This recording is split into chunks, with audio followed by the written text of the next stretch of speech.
أعوذ بالله من الشيطان الرجيم. بسم الله الرحمن الرحيم. ألف لام ميم. ذلك الكتاب لا ريب فيه هدى للمتقين الذين يؤمنون بالغيب ويقيمون الصلاة ومما رزقناهم ينفقون والذين يؤمنون بما أنزل إليك وما أنزل من قبلك وبالآخرة هم يوقنون أولئك على هدى من ربهم وأولئك هم المفلحون. إن الذين كفروا سواء عليهم أأنذرتهم أم لم تنذرهم لا يؤمنون. ختم الله على قلوبهم وعلى سمعهم وعلى أبصارهم غشاوة ولهم عذاب عظيم. ومن الناس من يقول آمنا بالله وباليوم الآخر وما هم بمؤمنين يخادعون الله والذين آمنوا وما يخدعون إلا أنفسهم وما يشعرون. في قلوبهم مرض فزادهم الله مرضا ولهم عذاب أليم بما كانوا يكذبون. وإذا قيل لهم لا تفسدوا في الأرض قالوا إنما نحن مصلحون. ألا إنهم هم المفسدون ولكن لا يشعرون. وإذا قيل لهم آمنوا كما آمن الناس قالوا أنؤمن كما آمن السفهاء. ألا إنهم هم السفهاء ولكن لا يعلمون. وإذا لقوا الذين آمنوا قالوا آمنا وإذا خلوا إلى شياطينهم قالوا إنا معكم إنما نحن مستهزئون. الله يستهزئ بهم ويمدهم في طغيانهم يعمهون. أولئك الذين اشتروا الضلالة بالهدى فما ربحت تجارتهم وما كانوا مهتدين. مثلهم كمثل الذي استوقد نارا فلما أضاءت ما حوله ذهب الله بنورهم وتركهم في ظلمات لا يبصرون. صم بكم عمي فهم لا يرجعون. أو كصيب من السماء فيه ظلمات ورعد وبرق يجعلون أصابعهم في آذانهم من الصواعق حذر الموت والله محيط بالكافرين. يكاد البرق يخطف أبصارهم كلما أضاء لهم مشوا فيه وإذا أظلم عليهم قاموا ولو شاء الله لذهب بسمعهم وأبصارهم إن الله على كل شيء قدير. يا أيها الناس اعبدوا ربكم الذي خلقكم والذين من قبلكم لعلكم تتقون. الذي جعل لكم الأرض فراشا والسماء بناء وأنزل من السماء ماء فأخرج به من الثمرات رزقا لكم فلا تجعلوا لله أندادا وأنتم تعلمون. وإن كنتم في ريب مما نزلنا على عبدنا فأتوا بسورة من مثله وادعوا شهداءكم من دون الله إن كنتم صادقين. فإن لم تفعلوا ولن تفعلوا فاتقوا النار التي وقودها الناس والحجارة أعدت للكافرين. وبشر الذين آمنوا وعملوا الصالحات أن لهم جنات تجري من تحتها الأنهار كلما رزقوا منها من ثمرة رزقا قالوا هذا الذي رزقنا من قبل وأوتوا به متشابها ولهم فيها أزواج مطهرة وهم فيها خالدون. إن الله لا يستحيي أن يضرب مثلا ما بعوضة فما فوقها فأما الذين آمنوا فيعلمون أنه الحق من ربهم وأما الذين كفروا فيقولون ماذا أراد الله بهذا مثلا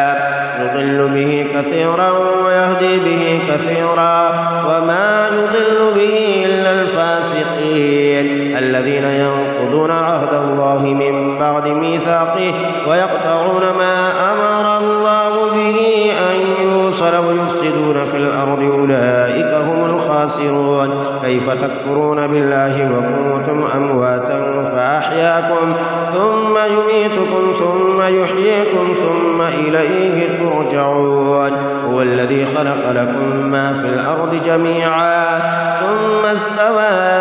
إلى السماء فسواهن 7 سماوات وهو بكل شيء عليم وإذ قال ربك للملائكة إني جاعل في الأرض خليفة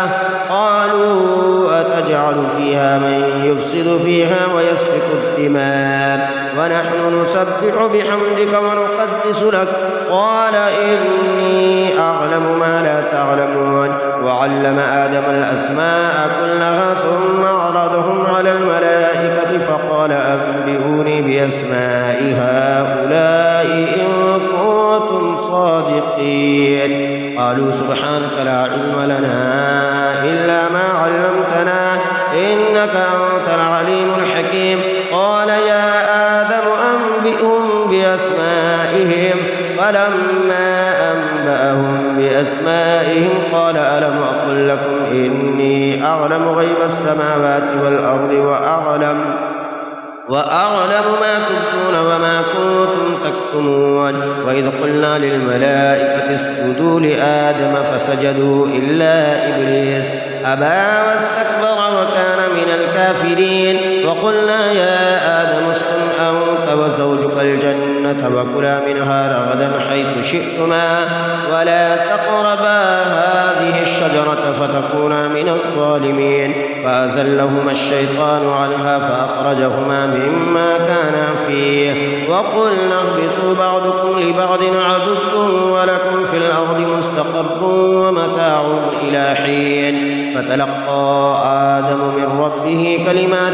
فتاب عليه إنه هو التواب الرحيم قلنا اهبطوا منها جميعا فإما يأتينكم مني هدى فمن تبع هداي فلا خوف عليهم ولا هم يحزنون والذين كفروا وكذبوا بآياتنا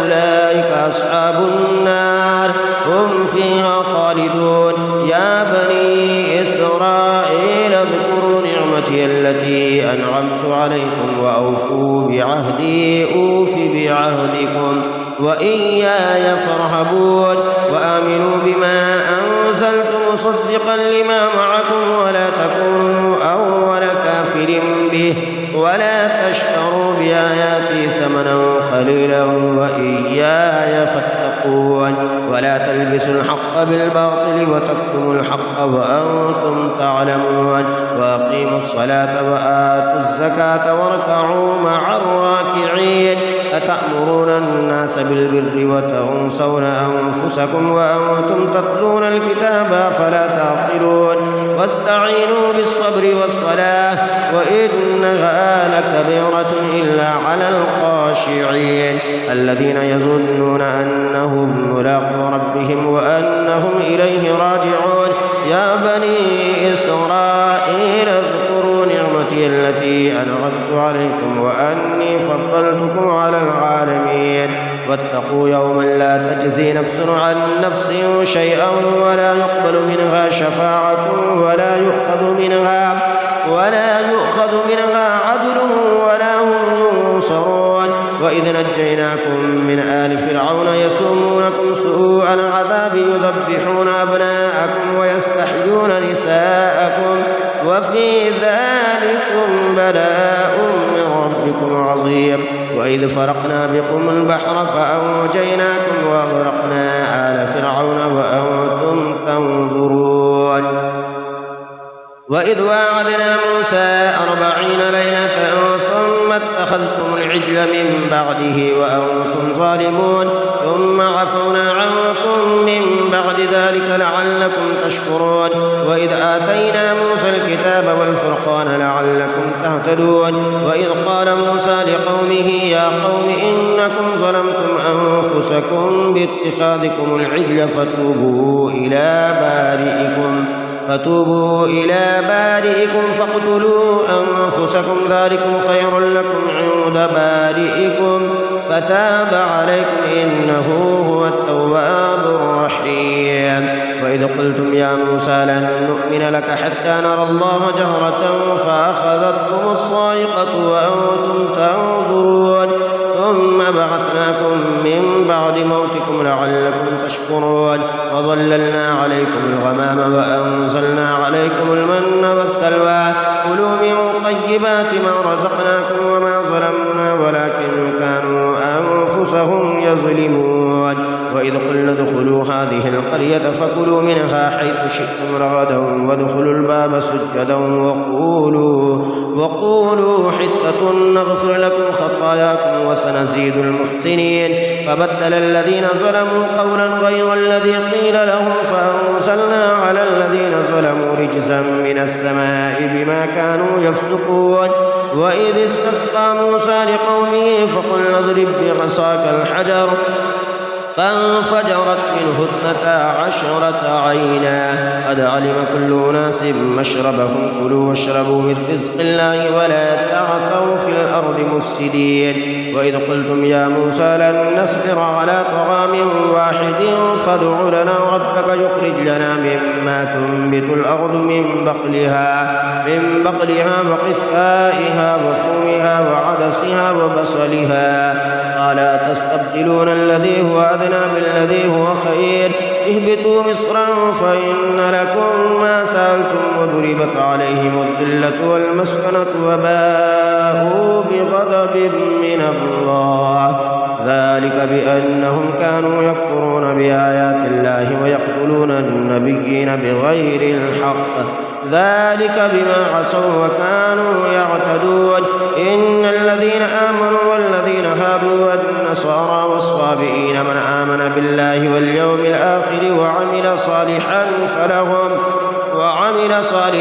فلهم أجرهم عند ربهم ولا خوف عليهم ولا هم يحزنون وإذ أخذنا ميثاقكم ورفعنا فوقكم الطور خذوا ما آتيناكم بقوة واذكروا ما فيه لعلكم تتقون ثم توليتم من بعد ذلك فلولا فضل الله عليكم ورحمته لكنتم من الخاسرين ولقد علمتم الذين اعتدوا منكم في السبت فقلنا لهم كونوا قردة خاسئين فجعلناها نكالا لما بين يديها وما خلفها وموعظة للمتقين وإذ قال موسى لقومه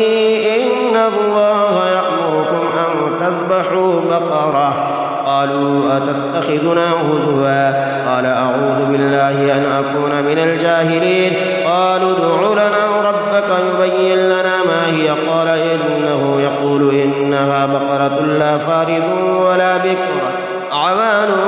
بين ذلك فافعلوا ما تؤمرون قالوا ادع لنا ربك يبين لنا ما لونها قال إنه يقول إنها بقرة صفراء فاقع لونها تسر الناظرين قالوا ادع لنا ربك يبين لنا ما هي إن البقرة شابه علينا وإنا إن شاء الله لمهتدون قال إنه يقول إنها بقرة لا ذلول تثير الأرض ولا تسقي الحرث مسلمة لا شية فيها قالوا الآن جئت بالحق فذبحوها وما كادوا يفعلون وإذا قتلتم نفسا فادارأتم فيها والله مخرج ما كنتم تكتمون فقلنا اضربوه ببعضها كذلك يحيي الله الموتى ويريكم آياته لعلكم تعقلون ثم قست قلوبكم من بعد ذلك فهي كالحجارة أو أشد قسوة وإن من الحجارة لما يتفجر منه الأنهار وإن منها لما يشقق فيخرج منه الماء وإن منها لما يهبط من خشية الله وما الله بغافل عما تعملون أفتطمعون أن يؤمنوا لكم وقد كان فريق منهم يسمعون كلام الله ثم يحرفونه من بعد ما قالوه وهم يعلمون وإذا لقوا الذين آمنوا قالوا آمنا وإذا خلا بعضهم إلى بعض قالوا أتحدثونهم بما فتح الله عليكم ليحاجوكم به عند ربكم أفلا تعقلون أولا يعلمون أن الله يعلم ما يسرون وما يعلنون ومنهم أميون لا يعلمون الكتاب الكتاب إلا أماني فإن هم إلا يظنون فويل للذين يكتبون الكتاب بأيديهم ثم يقولون هذا من عند الله ليشتروا به ثمنا قليلا فويل لهم مما كتبت أيديهم وويل لهم مما يكسبون وقالوا لن تمسنا النار إلا أياما معدودة قل أتخذتم عند الله عهدا فلن يخلف الله عهده أم تقولون على الله ما لا تعلمون بلى من كسب سيئة وأحاطت به خطيئته فأولئك أصحاب النار هم فيها خالدون والذين آمنوا وعملوا الصالحات أولئك أصحاب الجنة هم فيها خالدون وإذا أخذنا ميثاق بني إسرائيل لا تعبدون إلا الله وبالوالدين إحسانا وذي القربى واليتامى والمساكين وقولوا للناس حسنا وأقيموا الصلاة وآتوا الزكاة ثم توليتم إلا قليلا منكم وأنتم معرضون وإذا أخذنا ميثاقكم لا تسفكون دماءكم ولا تخرجون أنفسكم من دياركم ثم أقررتم وأنتم تشهدون ثم أنتم هؤلاء تقتلون أنفسكم وتخرجون فريقا منكم من ديارهم تظاهرون عليهم بالإثم والعدوان وإن يأتوكم أسارى تفادوهم وهو محرم عليكم إخراجهم أفتؤمنون ببعض الكتاب وتكفرون ببعض وما جزاء من يفعل ذلك منكم إلا خزي في الحياة الدنيا ويوم القيامة يردون إلى أشد العذاب وما الله بغافل عما تعملون أولئك الذين اشتروا الحياة الدنيا بالآخرة فلا يخفف عنهم العذاب ولا هم ينصرون ولقد آتينا موسى الكتاب وقفينا من بعده بالرسل وآتينا عيسى ابن مريم البينات وأيدناه بروح القدس أفكلما جاءكم رسول بما لا تهوى أنفسكم استكبرتم ففريقا كذبتم وفريقا تقتلون وقالوا قلوبنا غلف بل لعنهم الله بكفرهم فقليلا ما يؤمنون ولما جاءهم كتاب من عند الله مصدق لما معهم وكانوا من قبل يستفتحون على الذين كفروا فلما جاءهم ما عرفوا كفروا به فلعنة الله على الكافرين بئس ما اشتروا به أنفسهم أن يكفروا بما أنزل الله بغيا أن ينزل الله من فضله على من يشاء من عباده فباءوا بغضب على غضب وللكافرين عذاب مهين وإذا قيل لهم آمنوا بما أنزل الله قالوا نؤمن بما أنزل علينا ويكفرون بما وراءه وهو الحق مصدقا لما معهم قل فلم تقتلون أنبياء الله من قبل إن كنتم مؤمنين ولقد جاءكم موسى بالبينات ثم اتخذتم العجل من بعده وأنتم ظالمون وإذا أخذنا ميثاقكم ورفعنا فوقكم الطور خذوا ما آتيناكم بقوة واسمعوا قالوا سمعنا وعصينا وأشربوا في قلوبهم العجل بكفرهم قل بئس ما يأمركم به إيمانكم إن كنتم مؤمنين قل إن كانت لكم الدار الآخرة عند الله خالصة من دون الناس فتمنوا الموت إن كنتم صادقين ولن يتمنوه أبدا بما قدمت أيديهم والله عليم بالظالمين ولتجدنهم أحرص الناس على حياة ومن الذين أشركوا يود أحدهم لو يعمر 1000 سنة وما هو بمزحزحه من العذاب أن يعمر والله بصير بما يعملون قل من كان عدوا لجبريل فإنه نزله على قلبك بإذن الله مصدقا لما بين يديه وهدى وبشرى للمؤمنين من كان عدوا لله وملائكته ورسله وجبريل وميكال فإن الله عدو للكافرين. ولقد أنزلنا إليك آيات بينات وما يكفر بها إلا الفاسقون. أفكلما عاهدوا عهدا نبذه فريق منهم بل أكثرهم لا يؤمنون. ولما جاءهم رسول من عند الله مصدق لما معهم نبذ فريق من الذين أوتوا كتاب الله وراء ظهورهم كأنهم لا يعلمون. واتبعوا ما تتلو الشياطين على ملك سليمان وما كفر سليمان ولكن الشياطين كفروا يعلمون الناس السحر وما أنزل على الملكين ببابل هاروت وماروت وما يعلمان من أحد حتى يقولا إنما نحن فتنة فلا تكفر فيتعلمون منهما ما يفرقون به بين المرء وزوجه وما هم بضارين به من أحد إلا بإذن الله ويتعلمون ما يضرهم ولا ينفعهم ولقد علموا لمن اشتراه ما له في الآخرة من خلاق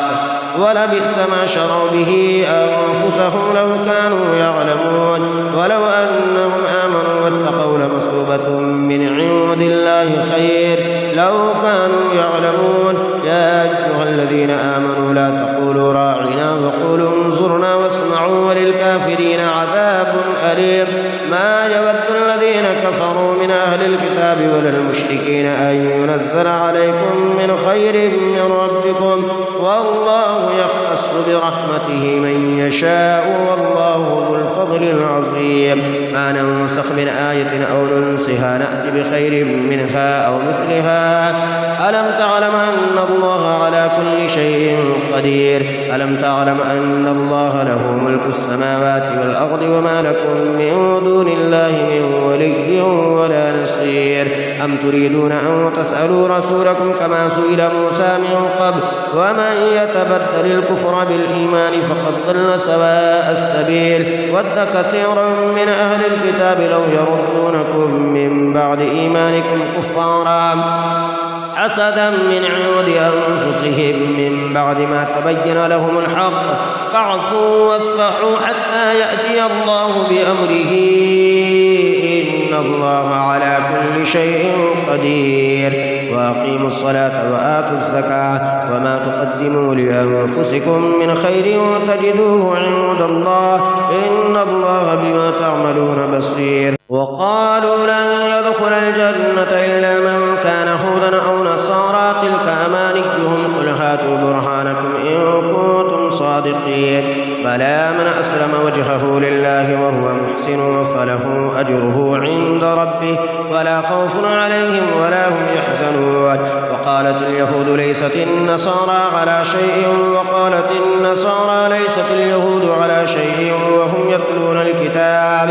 كذلك قال الذين لا يعلمون مثل قولهم الله يحكم بينهم يوم القيامة فيما كانوا فيه يختلفون. ومن أظلم ممن منع مساجد الله أن يذكر فيها اسمه وسعى في خرابها أولئك ما كان لهم أن يدخلوها إلا خائفين لهم في الدنيا خزي ولهم في الآخرة عذاب عظيم. ولله المشرق والمغرب فأينما تولوا فثم وجه الله إن الله واسع عليم. وقالوا اتخذ الله ولدا سبحانه بل له ما في السماوات والأرض كل له قانتون بديع السماوات والأرض وإذا قضى أمرا فإنما يقول له كن فيكون. وقال الذين لا يعلمون لولا يكلمنا الله أو تأتينا آية كذلك قال الذين من قبلهم مثل قولهم تشابهت قلوبهم قد بينا الآيات لقوم يوقنون. إنا أرسلناك بالحق بشيرا ونذيرا ولا تسأل عن أصحاب الجحيم ولن ترضى عنك اليهود ولا النصارى حتى تتبع ملتهم قل إن هدى الله هو الهدى ولئن اتبعت أهواءهم بعد الذي جاء جاءك من العلم ما لك من الله من ولي ولا نصير. الذين آتيناهم الكتاب يتلونه حق تلاوته أولئك يؤمنون به ومن يكفر به فأولئك هم الخاسرون. يا بني إسرائيل اذكروا نعمتي التي أنعمت عليكم وأني فضلتكم على العالمين. واتقوا يوما لا تجزي نفس عن نفس شيئا ولا يقبل منها عدل ولا تنفعها شفاعة ولا هم ينصرون. وإذ ابتلى إبراهيم ربه بكلمات فأتمهن قال إني جاعلك للناس إماما قال ومن ذريتي قال لا ينال عهد الظالمين. وإذ جعلنا البيت مثابة للناس وأمنا واتخذوا من مقام إبراهيم مصلى وعهدنا إلى إبراهيم وإسماعيل أن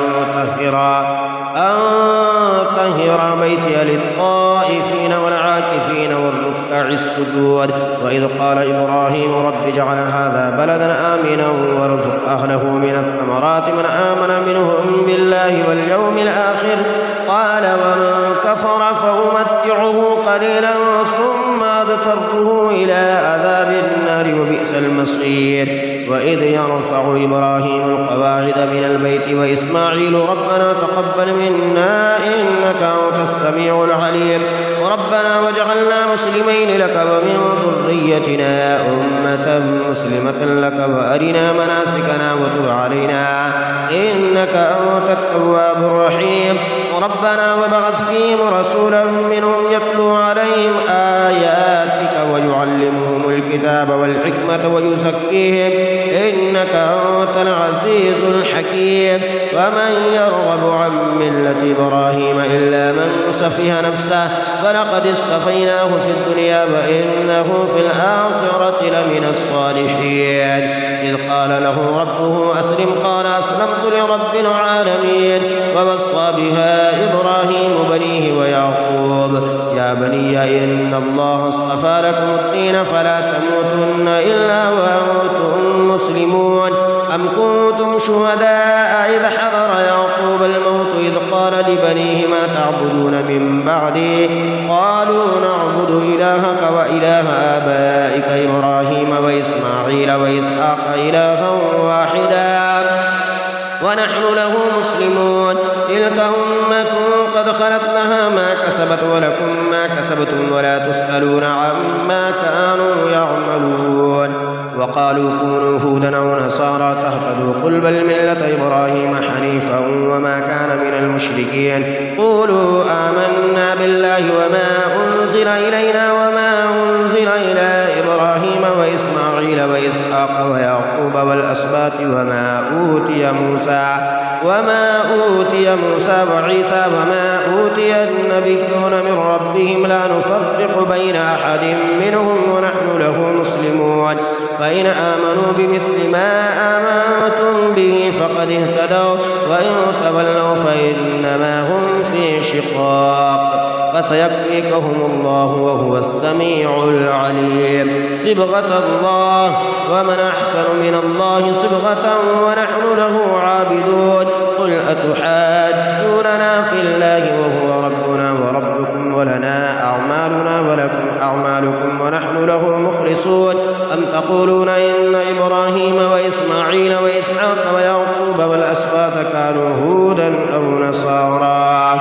قل أأنتم أعلم أم الله ومن أظلم ممن كتم شهادة عنده من الله وما الله بغافل عما تعملون. تلك أمة قد خلت لها ما كسبت ولكم ما كسبتم ولا تسألون عما كانوا يعملون. سيقول السفهاء من الناس ما ولاهم عن قبلتهم التي كانوا عليها قل لله المشرق والمغرب يهدي من يشاء إلى صراط مستقيم. وكذلك جعلناكم أمة وسطا لتكونوا شهداء على الناس ويكون الرسول عليكم شهيدا. فما جعلنا القبلة التي كنت عليها إلا لنعلم من يتبع الرسول والرسول ممن ينقلب على عقبيه وإن كانت لكبيرة إلا على الذين هدى الله وما كان الله ليضيع إيمانكم إن الله بالناس لرؤوف رحيم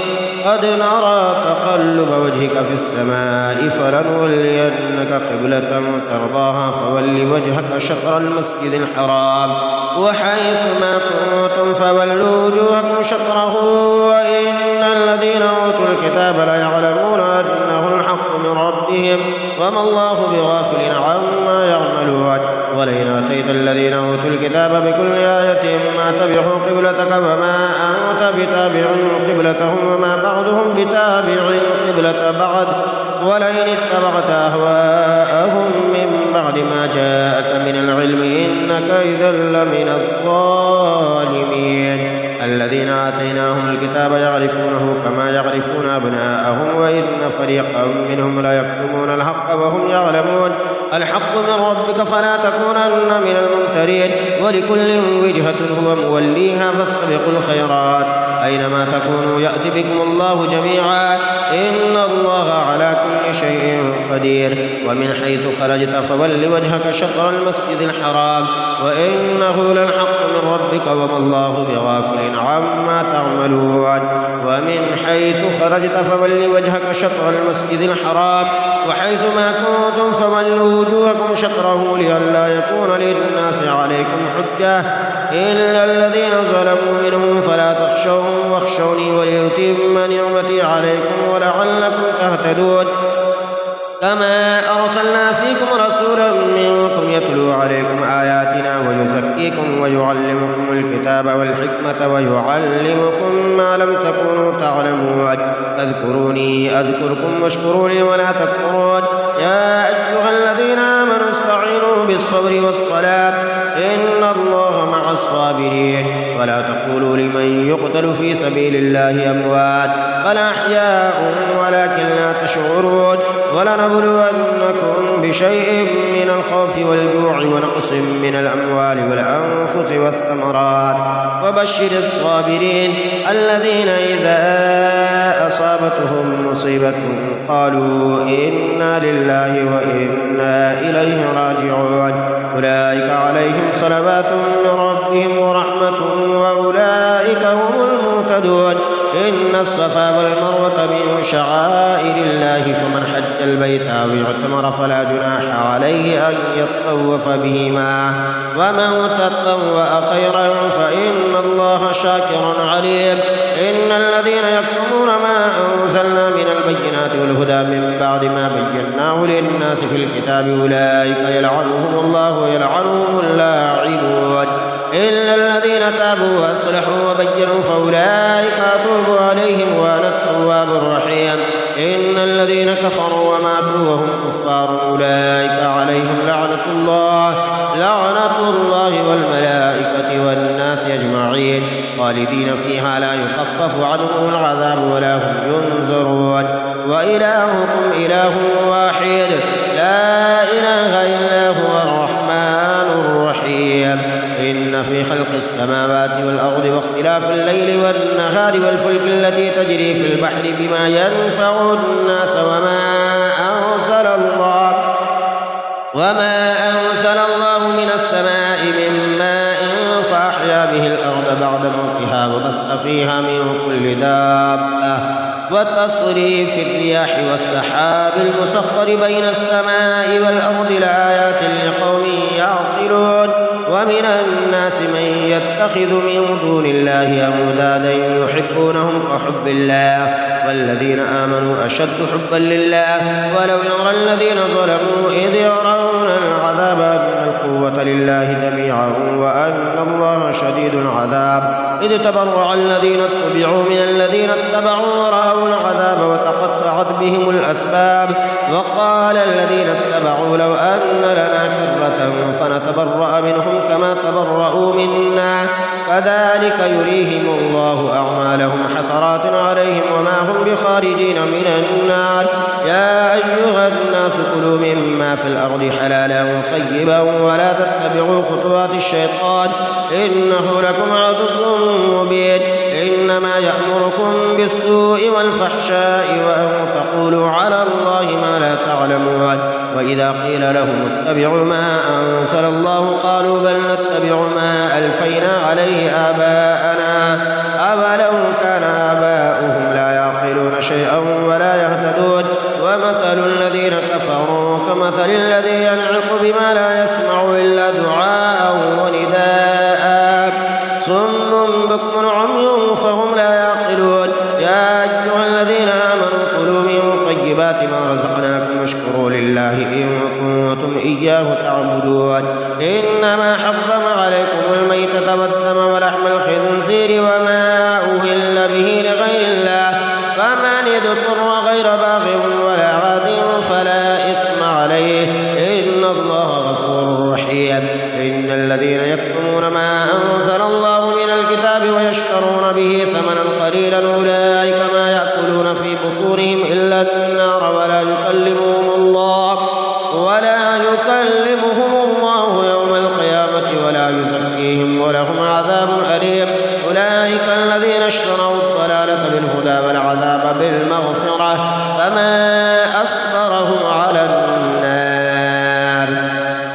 ذلك بأن الله نزل الكتاب بالحق وإن الذين اختلفوا في الكتاب لفي شقاق بعيد ليس البر أن تولوا وجوهكم قبل المشرق والمغرب ولكن البر من آمن بالله واليوم الآخر والملائكة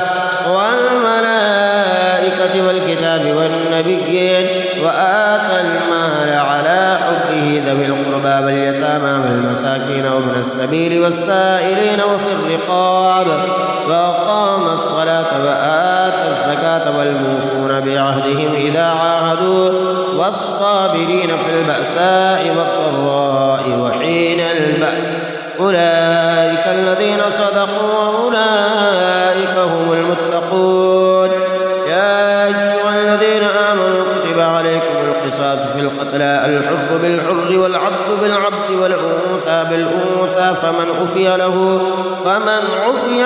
من أخيه شيء فاتباع بالمعروف وأداء إليه بإحسان ذلك تخفيف من ربكم ورحمة فمن اعتدى بعد ذلك فله عذاب أليم ولكم في القصاص حياة يا أولي الألباب لعلكم تتقون كتب عليكم إذا حضر أحدكم الموت إن ترك خيرا الوصية للوالدين والأقربين بالمعروف حقا على المتقين فمن بدله بعدما سمعه فإنما إثمه على الذين يبدلونه إن الله سميع عليم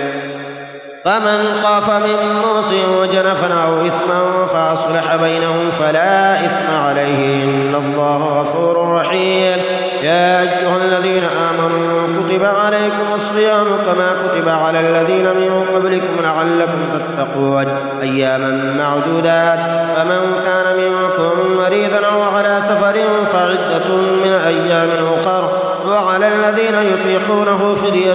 طعام مسكين فمن تطوع خيرا فهو خير له وأن تصوموا خير لكم إن كنتم تعلمون شهر رمضان الذي أنزل فيه القرآن هدى للناس وبينات من الهدى والفرقان فمن شهد منكم الشهر فليصم ومن كان مريضا أو على سفر فعدة من أيام أخر يريد الله بكم اليسر ولا يريد بكم العسر ولتكملوا العدة ولتكبروا الله على ما هداكم ولعلكم تشكرون وإذا سألك عبادي عني فإني قريب أجيب دعوة الداعي إذا دعاني فليستجيبوا لي وليؤمنوا بي لعلهم يرشدون أحل لكم ليلة الصيام الرفث إلى نسائكم هن لباس لكم وأنتم لباس لهن علم الله أنكم كنتم تختانون أنفسكم فتاب عليكم وعفى عنكم فالآن باشروهن وابتغوا ما كتب الله لكم وكلوا واشربوا حتى يتبين لكم الخيط الأبيض من الخيط الأسود من الفجر ثم أتموا الصيام إلى الليل ولا تباشروهن وأنتم عاكفون في المساجد تلك حدود الله فلا تقربوها كذلك يبين الله آياته للناس لعلهم يتقون ولا تأكلوا أموالكم بينكم بالباطل وتدلوا بها إلى الحكام لتأكلوا فريقا من أموال الناس بالإثم وأنتم تعلمون يسألونك عن الأهلة قل هي مواقيت للناس والحج وليس البر بأن تأتوا البيوت من ظهورها ولكن البر من اتقى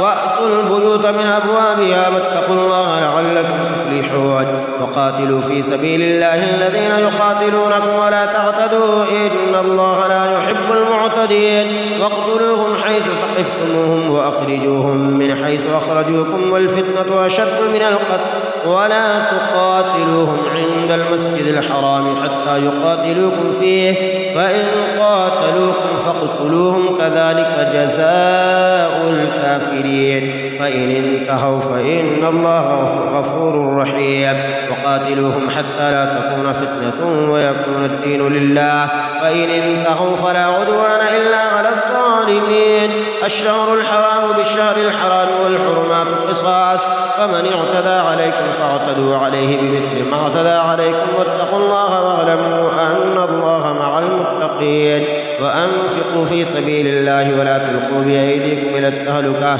وأحسنوا إن الله يحب المحسنين وأتموا الحج والعمرة لله فإن أحصرتم فما استيسر من الهدي ولا تعلقوا رؤوسكم حتى يبلغ الهدي محله فمن كان منكم مريضا أو به أذى من رأسه ففدية من صيام أو صدقة أو نسك فإذا أمنتم فمن تمتع بالعمرة إلى الحج فما استيسر من الهدي فمن لم يجد فصيام 3 أيام في الحج و7 إذا رجعتم تلك 10 كاملة ذلك لمن لم يكن أهله حاضر المسجد الحرام واتقوا الله واعلموا أن الله شديد العقاب الحج أشهر معلومات فمن فرض فيهن الحج فلا رفث ولا فسوق ولا جدال في الحج وما تفعلوا من خير يعلمه الله وتزودوا فإن خير الزاد التقوى واتقون يا أولي الألباب ليس عليكم جناح أن تبتغوا فضلا من ربكم فإذا أفضتم من عرفات فاذكروا الله عند المشعر الحرام واذكروه كما هداكم وإن كنتم من قبله لمن الضالين ثم أفيدوا من حيث أفاد الناس واستغفروا الله إن الله غفور رحيم فإذا قضيتم مناسككم فاذكروا الله كذكركم آباءكم وأشد ذكرا فمن الناس من يقول ربنا آتنا في الدنيا وما له في الآخرة من خلاق ومنهم من يقول ربنا آتنا في الدنيا حسنة وفي الآخرة حسنة وقنا عذاب النار أولئك لهم نصيب مما كسبوا والله سريع الحساب واذكروا الله في أيام معدودات فمن تعجل في يومين فلا إثم عليه ومن تأخر فلا إثم عليه لمن اتقى واتقوا الله واعلموا أنكم إليه تحشرون ومن الناس من يعجبك قوله في الحياة الدنيا ويشهد الله على ما في قلبه وهو على الحساب وإذا تولى سعى في الأرض ليفسد فيها ويهلك الحرث والنسل والله لا يحب الفساد وإذا قيل له اتق الله أخذته العزة بالإثم فحسبه جهنم ولبئس المهاد ومن الناس من يشري نفسه ابتغاء مرضات الله والله رؤوف بالعباد يا أيها الذين آمنوا ادخلوا في السلم كافة ولا تتبعوا خطوات الشيطان إنه لكم عدو مبين فإن زللتم من بعد ما جاءتكم البينات فاعلموا أن الله عزيز حكيم هل ينظرون إلا أن يأتيهم الله في ظلل من الغمام والملائكة وقضي الأمر وإلى الله ترجع الأمور واسأل بني إسرائيل كم آتيناهم من آية بينة ومن يبدل نعمة الله من بعد ما جاءته فإن الله شديد العقاب. زين للذين كفروا الحياة الدنيا ويسخرون من الذين آمنوا والذين اتقوا فوقهم يوم القيامة والله يرزق من يشاء بغير حساب. كان الناس أمة واحدة فبعث الله النبيين مبشرين ومنذرين وأنزل معهم الكتاب بالحق ليحكم بين الناس فيما اختلفوا فيه وما اختلف فيه إلا الذين أوتوه من بعد ما جاءتهم البينات بغيا بينهم فهدى الله الذين آمنوا لما اختلفوا فيه من الحق بإذنه والله يهدي من يشاء إلى صراط مستقيم. أم حسبتم أن تدخلوا الجنة ولما يأتكم مثل الذين خلوا من قبلكم مستهم البأساء والضراء وزلزلوا حتى يقول الرسول والذين آمنوا معه متى نصر الله ألا إن نصر الله قريب. يسألونك ماذا ينفقون قل ما أنفقتم من خير فللوالدين والأقربين واليتامى والمساكين وابن السبيل وما تفعلوا من خير فإن الله به عليم. كتب عليكم القتال وهو كره لكم وعسى أن تكرهوا شيئا وهو خير لكم وعسى أن تحبوا شيئا وهو شر لكم والله يعلم وأنتم لا تعلمون. يسألونك عن الشهر الحرام قتال فيه قل قتال فيه كبير وصد عن سبيل الله وكفر به والمسجد الحرام وإخراج أهله منه أكبر عند الله والفتنة أكبر من القتل ولا يزالون يقاتلونكم حتى يردوكم عن دينكم إن استطاعوا ومن يرتد منكم عن دينه فيمت وهو كافر فأولئك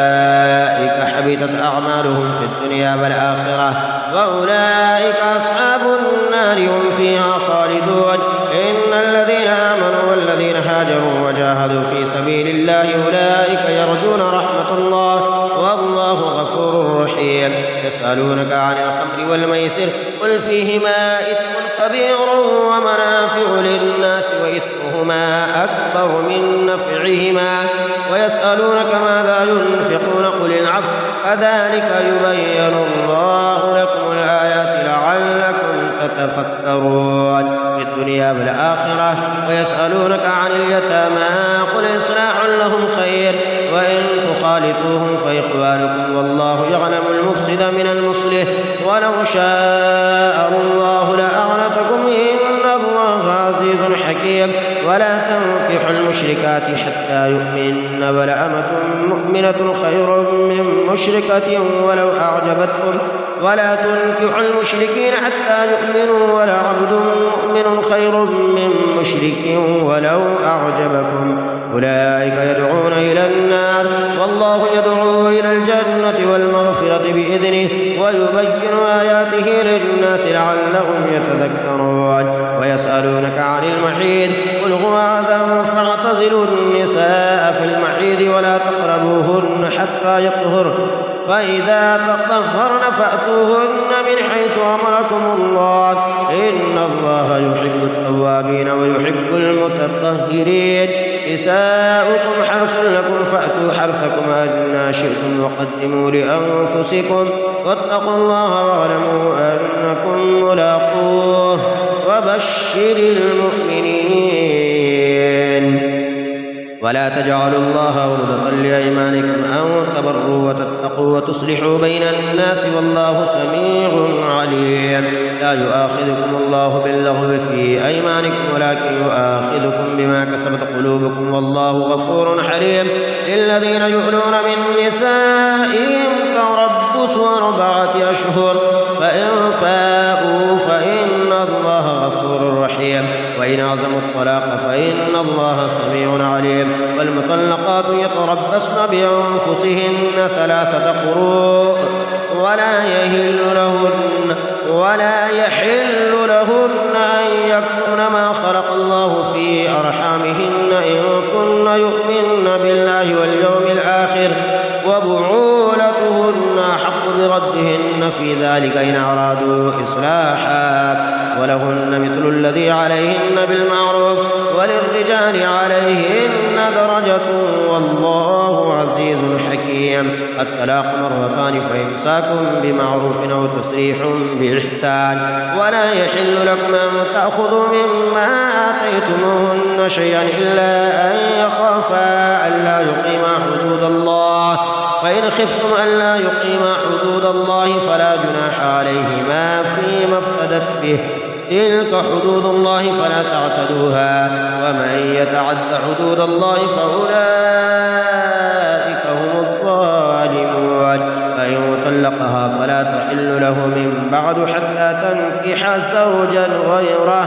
فإن طلقها فلا جناح عليهما أن يتراجعا إن ظنا أن يقيما حدود الله وتلك حدود الله يبينها لقوم يعلمون. وإذا طلقتم النساء فبلغن أجلهن فأمسكوهن بمعروف أو سرحوهن بمعروف ولا تمسكوهن ضرارا لتعتدوا ومن يفعل ذلك فقد ظلم نفسه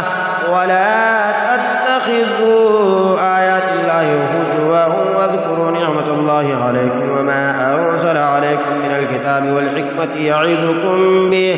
واتقوا الله واعلموا أن الله بكل شيء عليم. وإذا طلقتم النساء فبلغن أجلهن فلا تعضلوهن أن ينكحن أزواجهن إذا تراضوا بينهم بالمعروف ذلك يوعظ به من كان منكم يؤمن بالله واليوم الآخر ذلكم أزكى لكم وأطهر والله يعلم وأنتم لا تعلمون. والوالدات يرضعن أولادهن حولين كاملين لمن أراد أن يتم الرضاعة وعلى المولود له رزقهن وكسوتهن بالمعروف لا تكلف نفس إلا وسعها لا تضار والدة بولدها ولا مولود له بولده وعلى الوارث مثل ذلك فإن أرادا فصالا عن تراض منهما وتشاور فلا جناح عليهما. وإن أردتم أن تسترضعوا أولادكم فلا جناح عليكم إذا سلمتم ما آتيتم بالمعروف واتقوا الله واعلموا أن الله بما تعملون بصير. والذين يتوفون منكم ويذرون أزواجا يتربصن بأنفسهن 4 أشهر و10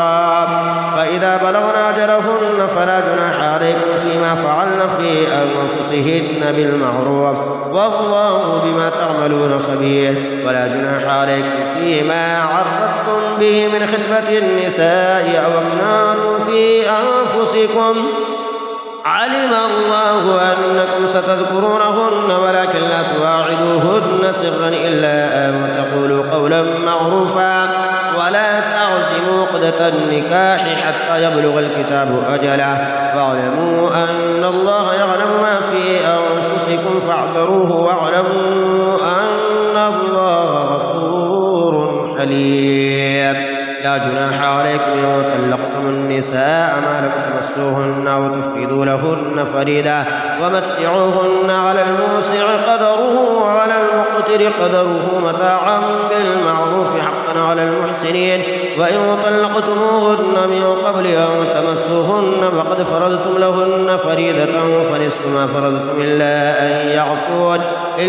أن يعفون أو يعفو الذي بيده عقدة النكاح وأن تعفوا أقرب للتقوى ولا تنسوا الفضل بينكم إن الله بما تعملون بصير. حافظوا على الصلوات والصلاة الوسطى وقوموا لله قانتين. فإن خفتم فرجالا أو ركبانا فإذا أمنتم فاذكروا الله كما علمكم ما لم تكونوا تعلمون. والذين يتوفون منكم ويذرون أزواجا وصية لأزواجهم متاعا إلى الحول غير إخراج فإن خرجن فلا جناح عليكم فيما فعلن في أنفسهن من معروف والله عزيز حكيم. وللمطلقات متاع بالمعروف حقا على المتقين كذلك يبين الله لكم آياته لعلكم تعقلون.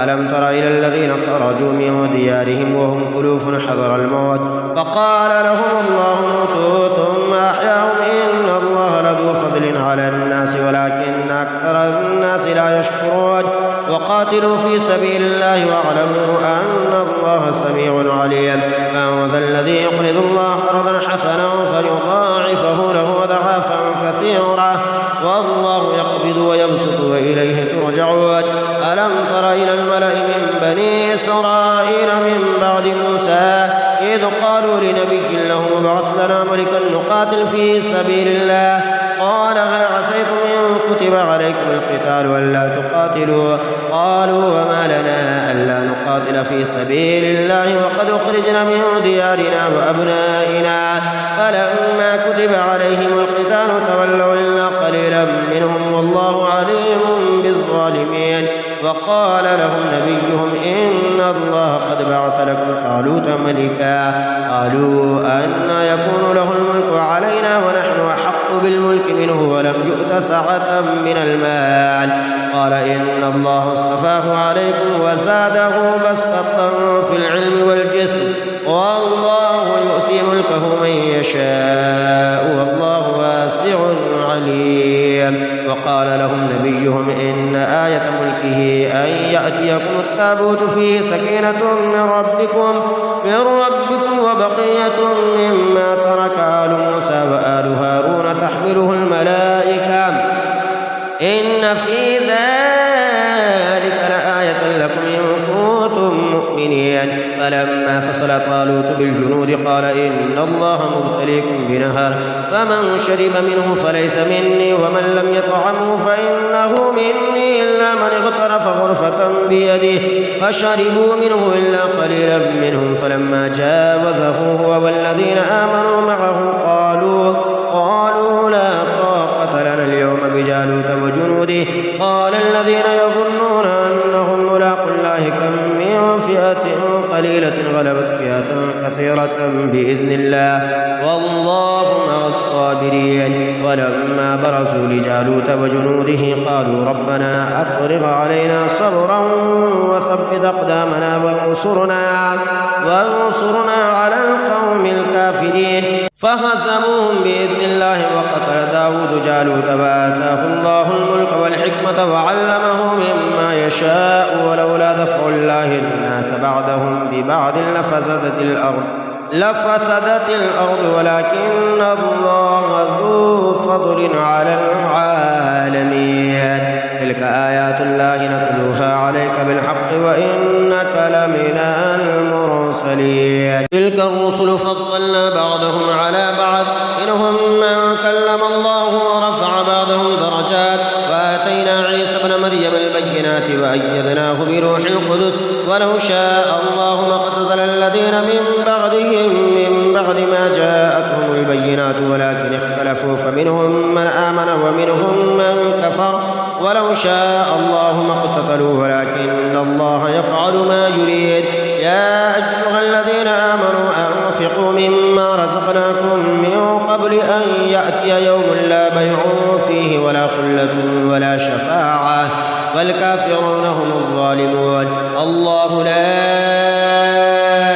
إله إلا هو الحي القيوم لا تأخذه سنة ولا نوم له ما في السماوات وما في الأرض من ذا الذي يشفع عنده إلا بإذنه يعلم ما بين أيديهم وما خلفهم ولا يحيطون بشيء من علمه إلا بما شاء وسع كرسيه السماوات والأرض ولا يؤوده حفظهما وهو العلي العظيم لا إكراه في الدين قد تبين الرشد من الغي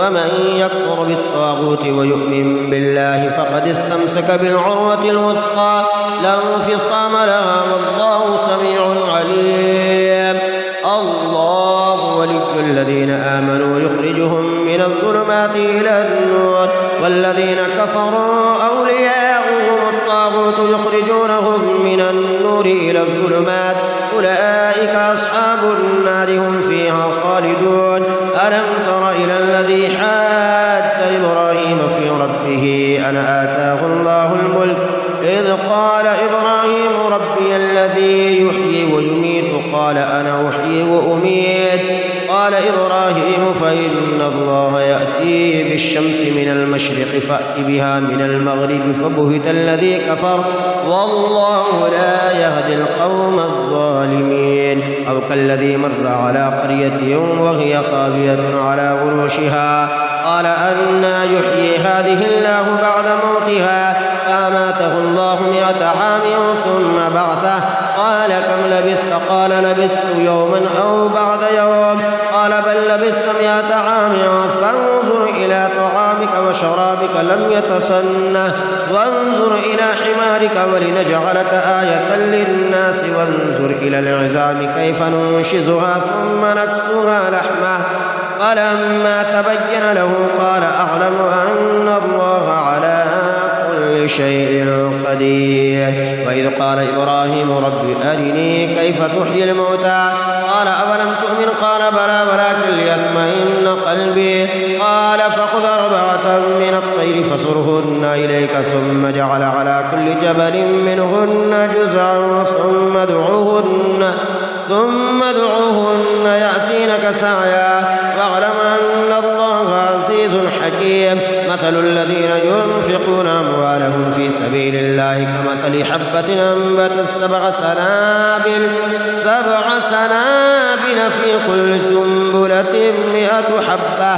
والله يضاعف لمن يشاء والله واسع عليم. الذين ينفقون أموالهم في سبيل الله ثم لا يتبعون ما أنفقوا منا ولا أذى لهم أجرهم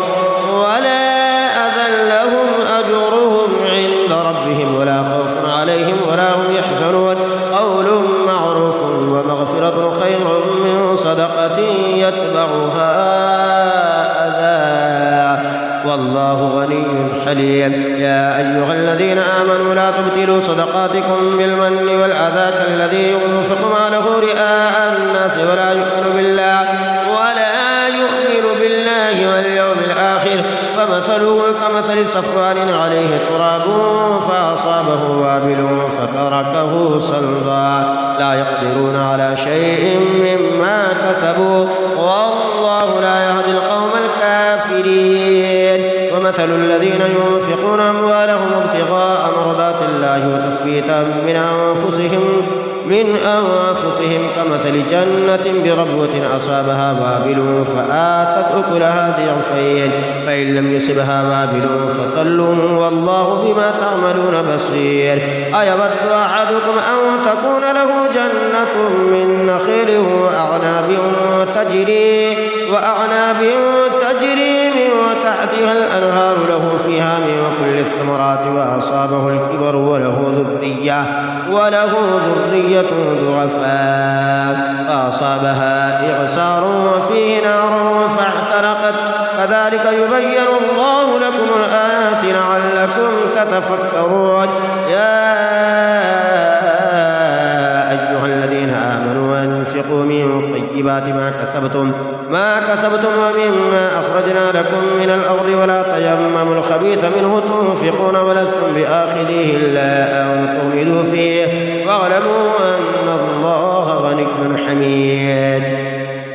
الشيطان يعدكم الفقر ويأمركم بالفحشاء والله يعدكم مغفرة منه وفضلا والله واسع عليم. يؤتي الحكمة من يشاء ومن يؤت الحكمة فقد أوتي خيرا كثيرا وما يذكر إلا أولو الألباب. وما أنفقتم من نفقة أو نذرتم من نذر فإن الله يعلمه وما للظالمين من أنصار. إن تبدوا الصدقات فنعما هي وإن تخفوها وتؤتوها الفقراء فهو خير لكم ويكفر عنكم من سيئاتكم والله بما تعملون خبير. ليس عليك هداهم ولكن الله يهدي من يشاء. وما تنفقوا من خير فلأنفسكم وما تنفقون إلا ابتغاء وجه الله وما تنفقوا من خير يوفى إليكم وأنتم لا تظلمون. للفقراء الذين أحصروا في سبيل الله لا يستطيعون ضربا في الأرض يحسبهم الجاهل أغنياء من التعفف تعرفهم بسيماهم لا يسألون الناس إلحافا وما تنفقوا من خير فإن الله وإن الله به عليم. الذين ينفقون أموالهم بالليل والنهار سرا وعلانية فلهم أجرهم عند ربهم ولا خوف عليهم ولا هم يحزنون. الذين يأكلون الربا لا يقومون إلا كما يقوم الذي يتخبطه الشيطان من المس،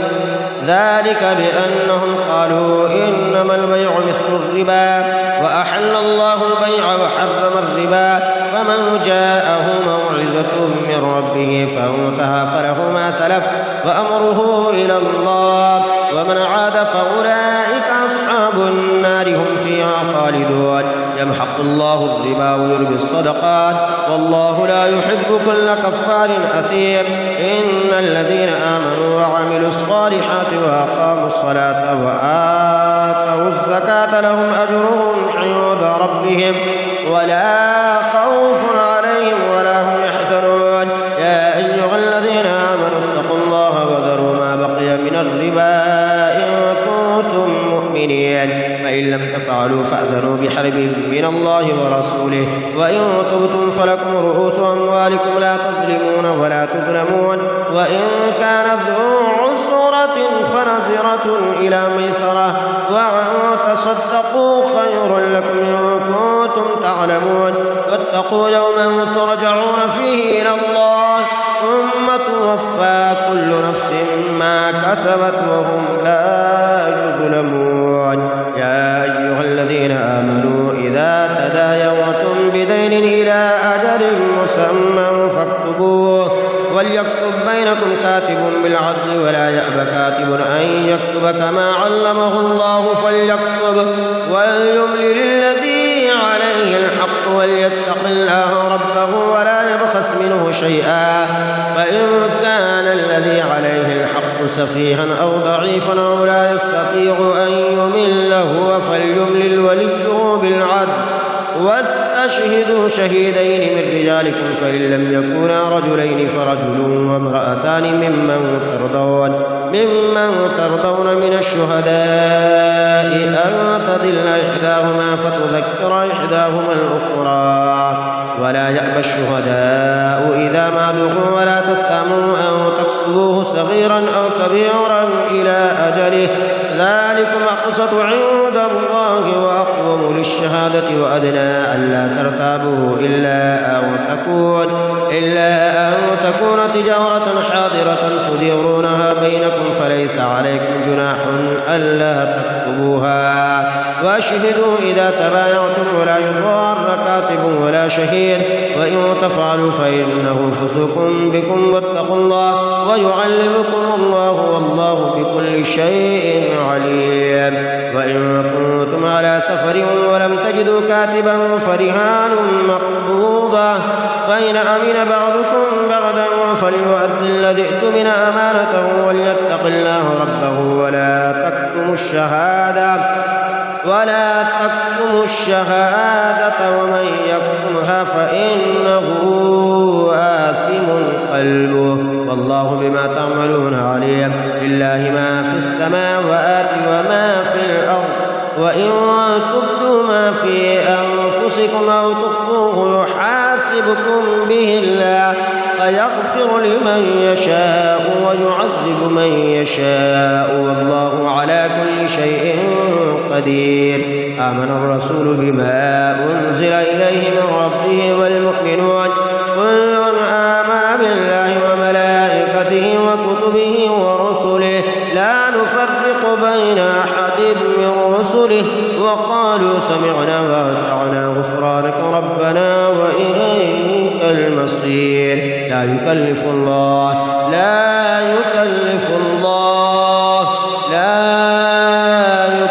الله نفسا إلا وسعها لها ما كسبت وعليها ما اكتسبت ربنا لا تؤاخذنا إن نسينا أو أخطأنا ربنا ولا تحمل علينا إصرا كما حملته على الذين من قبلنا ربنا ولا تحملنا ما لا طاقة لنا به واعف عنا واغفر لنا وارحمنا أنت مولانا فانصرنا على القوم الكافرين. صدق الله العظيم.